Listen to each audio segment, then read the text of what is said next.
श्रीमन्महागणाधिपतये नमः। श्री सरस्वत्यै नमः। श्री सद्गुरुभ्यो नमो नमः। ब्रह्मानन्दं परमसुखदं केवलं ज्ञानमूर्तिं द्वन्द्वातीतं गगनसदृशं तत्त्वमस्यादिलक्ष्यम् एकन्नित्यं विमलमचलं सर्वधी साक्षिभूतं भावातीतं त्रिगुणरहितं सद्गुरुं तन्नमामि। गुरुर्ब्रह्मा गुरुर्विष्णुर्गुरुर्देवो महेश्वरः गुरुरेव परं ब्रह्म तस्मै श्रीगुरवे नमः। दत्तात्रेयं प्रपद्ये शरणमनुदिनं दीनबन्धुं मुकुन्दं नैर्गुण्ये सन्निविष्टं पथि परमपदं बोधयन्तं मुनीनां भस्माभ्यङ्गं जटाभिः सुललितमुकुटं दिक्पटं दिव्यरूपं सह्याद्रौ नित्यवासं प्रमुदितममलं सद्गुरुं चारुशीलम्। अवधूतचिन्तन श्री गुरुदेव दत्त। श्रीपाद श्री वल्लभ श्रीमन् नृसिंह सरस्वती स्वामी महाराज की जय। श्रीमद वासुदेवानंद सरस्वती स्वामी महाराज की जय। श्री सद्गुरुनाथ महाराज की जय। अवधूत चिंतन श्री गुरुदेव दत्त दत्त दत्त। मंडळी नमस्कार। सत्शिष्य आपल्या सद्गुरूंच्या प्रती जो अनन्य भाव व्यक्त करतो, कृतज्ञता व्यक्त करण्याचा दिवस तो म्हणजे गुरुपौर्णिमा, आषाढ शुद्ध पौर्णिमा। आषाढ पौर्णिमा म्हणजे व्यास पौर्णिमा, गुरुपौर्णिमा। आणि गुरुणाम गुरु असं ज्यांचं वर्णन करून ठेवलं, सकल गुरूंचे गुरु असे गुरु म्हणजे दत्तगुरु, त्या दत्तगुरूंचा चरित्राख्यानाचा भाग क्रमाक्रमाने पाहत असताना सगळ्या संप्रदायांनी, सगळ्या गुरुपरंपरांनी, सगळ्या संत महंतांनी, सगळ्या महापुरुषांनी, सिद्ध पुरुषांनी ज्यांना गुरुस्थानी मानलं, ज्यांचा कृपानुग्रह मिळवण्यासाठी तळमळ ध्यास धरला, ते अत्रिपुत्र दत्तात्रय, त्यांचं स्मरण आजच्या दिवशी गुरुपौर्णिमेच्या दिवशी सर्वांनी मिळून करूया। सुरुवातीच्या श्लोकातच वर्णन केलंय ब्रह्मानंदम, ब्रह्मस्वरूपाचा आनंद स्वरूप ज्यांना पाहिल्यानंतर गुरु हे शरीरावरती अवलंबून नसतं, गुरु हे तत्व आहे। ज्या शिष्यांची परंपरा गुरुच्या देहावरती प्रेम करून गुरूंच्या हालचालींवरती, गुरूंच्या हावभावांवरती प्रेम करतात, जे शिष्य ते कधीच परमार्थ मार्गात प्रगती करत नाही। पण जे शिष्य आपल्या शक्तीला, जी गुरु परंपरेची शक्ती आहे, त्या शक्तीला शरण जातात आणि जे गुरु तत्वाला शरण जातात, ते मात्र परमार्थात निश्चित प्रगती पथावरती असतात। म्हणजे गुरूंना व्यक्ती सदृश न बघता शक्ती सदृश जे बघतात सद्गुरूंना, त्यांच्यावर निश्चित कृपा होते। लक्षात घ्या, सद्गुरु तत्व कसं आहे याचं विलक्षण वर्णन करताना केलं ब्रह्मानंदम परमसुखदम, जे नेहमी सुखाचीच, परमसुखाची स्थिती प्राप्त करून देतात शिष्याला। केवलम ज्ञानमूर्तीम, ज्यांच्या सहवासात गेल्यानंतर तुम्हाला फक्त ज्ञान मिळतं, तुमचं अज्ञान नष्ट होतं। केवलम ज्ञानमूर्तीम। सद्गुरुनाथ कसे आहेत? द्वंद्वातीतम, जे द्वंद्वाच्या पलीकडे आहेत। आता द्वंद्व या विषयावर पुष्कळ बोलता येईल। द्वैत, द्वैताच्या पलीकडे जे गेलेत, अद्वैत स्थितीला जे पोचलेले आहेत। द्वंद्वातीतम, द्वंद्वाच्या पलीकडे अतीत असलेले, चांगलं वाईट, भलं बुरं, सुख दुःख, लाभ हानी, जय तोटा, फायदा नफा तोटा, पुरस्कार तिरस्कार, जे काही असेल त्या सर्वाच्या लाभालाभो जयाजयो या सगळ्या परिस्थितीच्या पलीकडे, सगळ्या अंतर्बाह्य द्वंद्वाच्या पलीकडे, बरं का।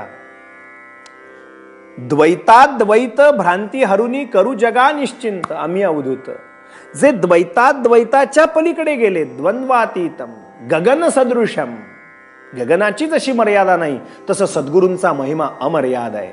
ब्रह्मानंदम परमसुखदम केवलम ज्ञानमूर्तिम द्वंद्वातीतम गगन सदृशम तत्वमस्यादिलक्ष्यम। ते तत्व म्हणजे, परमतत्व म्हणजे सद्गुरू। तत्वमस्यादि लक्ष्यम एकम एकम नित्यम विमलम अचलम सर्वधी साक्षीभूतम, जे सर्व आपल्या घडणाऱ्या घटनांचे साक्षी रूपानं आहेत. भावातीतम, जे भावाच्याही पलीकडे आहेत. त्रिगुणरहितम, जे त्रिगुणाच्याही पलीकडे आहेत. सद्गुरुम तन नमामि, अशा सद्गुरूंना नमस्कार मी करतो. असे सद्गुरू कोण आहेत? हे सद्गुरू म्हणजेच अत्रिपुत्र दत्तात्रय आहेत. सज्जन हो, अत्रीचा पुत्र मनी ध्यावा, तृप्तीचा ढेकर तो द्यावा. आज किती बोलावं आणि किती नाही असा विषय आहे. सद्गुरुनाथांची कृपा जर पाहिजे असेल तर तुम्हाला सद्गुरूंचा अनुग्रह मिळतो आणि सद्गुरूंचा अनुग्रह तुम्हाला देवाची कृपा मिळवण्यासाठी प्रयत्न त्याचा उपयोग आपल्याला होतो. सद्गुरूंच्या अनुग्रहाने देवाकडे जाता येतं. कधी कधी उलटं घडतं. आधी परमेश्वर स्वरूप आयुष्यामध्ये येतं आणि ते सांगतं की तुझ्याशी मी बोलतोय, पण तुझं आयुष्य अजून अर्धवट आहे, कारण सद्गुरू तुझ्या आयुष्यात नाहीत. तू सद्गुरूंकडे जा. म्हणजे भगवंत सद्गुरूंचा रस्ता दाखवतात. सर्वसामान्यपणे असं घडतं की सद्गुरू देवाचा रस्ता दाखवतात. क्वचित काही महापुरुषांच्या चरित्राख्यानात असं आलंय की देव आधी आयुष्यात आला आणि देवांनी सद्गुरूंचे चरण दाखवले. पण जे दत्तभक्त आहेत ना, त्यांना हा विषयच राहिलेला नाही, कारण त्यांच्यासाठी सद्गुरू रूपाने सुद्धा दत्तात्रेयच नटलेले आहेत. देवरूपाने सुद्धा दत्तात्रेयच आहेत. आणि दत्त म्हणजे ते देतात. काय देतात? ज्ञान देतात. लक्षात घ्या. मगा बोलताना मी म्हणालो की सर्वसामान्य जगाची रीत किंवा परंपरागत चालत आलेला व्यवहार हाच आहे की सद्गुरुनाथ देवाचा रस्ता दाखवतात, गुरु देवाचं दर्शन घडवतात. नाण्याच्या दोन बाजूच आहेत त्या, छापा काटा असल्यासारख्या. गुरु तोच देव आहे, देव तोच गुरु आहे, भेद नव्हेच. पण सद्गुरु देवाचा रस्ता दाखवतात. आपण अशी कित्येक उदाहरणं पाहिलेली आहेत. परंपराच तशी आहे, प्रघातच तसा आहे. पण नामदेव महाराजांसारख्या अधिकारी सत्पुरुषाच्या आयुष्यात पांडुरंग स्वतः प्रत्यक्ष बोलत होते, पण सद्गुरू नव्हते. म्हणून जेव्हा त्या मुक्ताबाईनं, चिमुरड्या एवढ्या मुक्ताबाईनं ते थापटणं मारलं आणि जेव्हा विचारलं तेव्हा हे मडकं कच्चं आहे म्हणल्यानंतर का कच्चं आहे, तेव्हा पुढे जाऊन अनुग्रह घ्यावा लागला. आपल्याला माहिती आहे गोष्ट. म्हणजे सद्गुरू कृपेशिवाय तरुणोपाय नाही, हे नंतर लक्षात आलं. विसोबा खेचरांचा अनुग्रह जेव्हा नामदेवरायांना झाला तेव्हा परिपूर्णत्व आलं. म्हणजे मी 2 टप्पे आपल्या पुढे सांगितले. सद्गुरूंचा अनुग्रह झाल्यानंतर उपासना करून देव मिळतात, हा एक भाग. हा मूळ धाराप्रवाह नेहमीचा असा आहे. क्वचित प्रसंगी आधी परमेश्वर आल्यानंतर सद्गुरूंचा लाभ होतो. पण काही प्रसंगी असं आहे की गुरु पण तेच आणि देव पण तेच. टेंबेस्वामी महाराजांचे सद्गुरू दत्तात्रेय आहेत आणि टेंबेस्वामी महाराजांचं दैवत ते सुद्धा दत्तात्रेय आहेत. म्हणून गजर करताना आजच्या गुरुपौर्णिमेच्या दिवशी आपण असा करूया, अवधूत चिंतन श्री गुरुदेव दत्त दत्त दत्त. ते गुरु पण आहेत, ते देव पण आहेत आणि ते दत्त आहेत. दत्त म्हणजे ते देतात. काय देतात?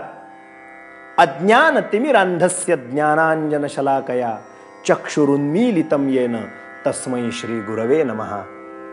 तस्मै श्री गुरवे नमः. तस्मै श्री गुरवे नमः. जे अज्ञानाचं अंधकार नष्ट करतात, अज्ञानरूपी अंधकार नष्ट करतात. अज्ञान तिमिरांधस्य ज्ञानांजन शलाकया. जे तुमच्या आमच्या ठिकाणी ज्ञानबोध देऊन ज्ञानाचा दिवा आपल्या ठिकाणी प्रज्वलित करतात आणि प्रज्वालितो ज्ञानमय प्रदीपः या न्यायाने सत्स्वरूपाचं ज्ञान देतात. तो सद्गुरू. आणि तो सद्गुरू दुसरा तिसरा कोणी नसून सगळ्या गुरु परंपरांचा गुरु असलेले अत्रिपुत्र दत्तात्रय. आजच्या पवित्र दिवशी, गुरुपौर्णिमेच्या दिवशी गिरनारवर वास्तव्य करणाऱ्या दत्तात्रयांचं स्मरण करूया.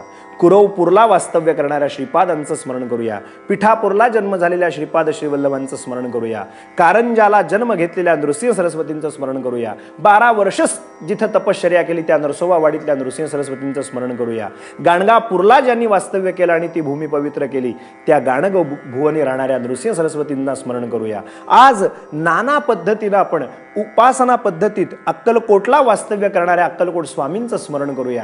शिर्डी साईनाथांचं स्मरण करूया. शेगावच्या गजानन महाराजांचं स्मरण करूया. तुम्ही ज्या ज्या गुरु परंपरेतले असाल, तुम्ही ज्या ज्या पंथातले असाल, त्या त्या परंपरेतल्या सद्गुरुनाथांचं स्मरण आजच्या दिवशी करून त्यांच्या चरणी कृतज्ञता व्यक्त करून एबीपी माझाच्या या माध्यमातून आजच्या गुरुपौर्णिमेच्या दिवशी कृतज्ञता व्यक्त करून सद्गुरुनाथांना वंदन करून आज वाणीला विराम देऊ. सद्गुरुनाथ महाराज की जय. श्री गुरुदेव दत्त दत्त दत्त.